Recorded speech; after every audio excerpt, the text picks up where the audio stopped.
Fala, rapaziada, beleza? Estou gravando um vídeo com a minha bike para gravar como fazer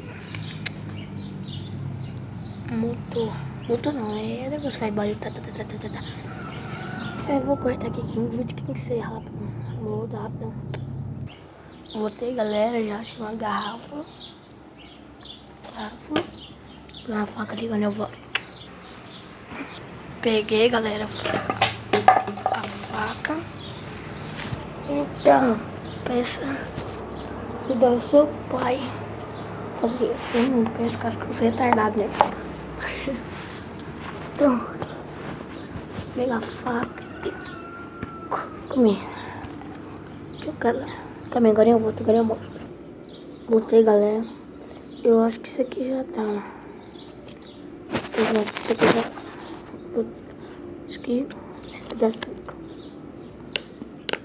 Vamos ver, agora eu volto. Depois disso, galera, vocês fura maior pra botar com barbante, alguma coisa pra mim. Na hora que eu furar tudo, eu volto, galera.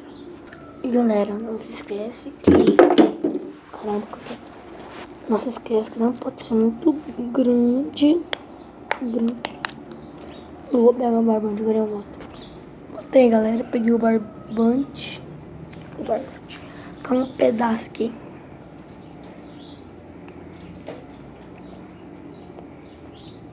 Galera, fiquei um pedaço e vou amarrar aqui. Agora eu volto. Pronto, galera, eu voltei, fiz só uma parte, olha. Agora eu vou pôr a outra. Que na hora que for não vai fazer. Bora, eu tocar agora eu volto de novo. Pronto, galera, eu fiz tudo de amarrar, sem. Agora eu vou cortar.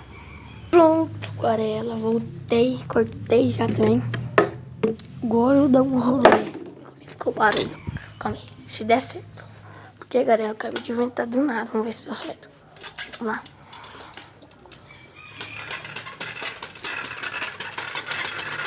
Deu certo, galera.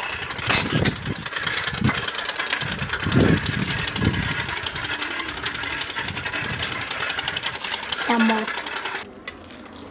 Nossa, Deus. Arrastei meu dedo no chão, galera. Vou mostrar pra vocês. Toma aqui no copyright. Deixa eu mostrar pra vocês. Minha bike rebaixada, galera. Arrastei o dedo no chão.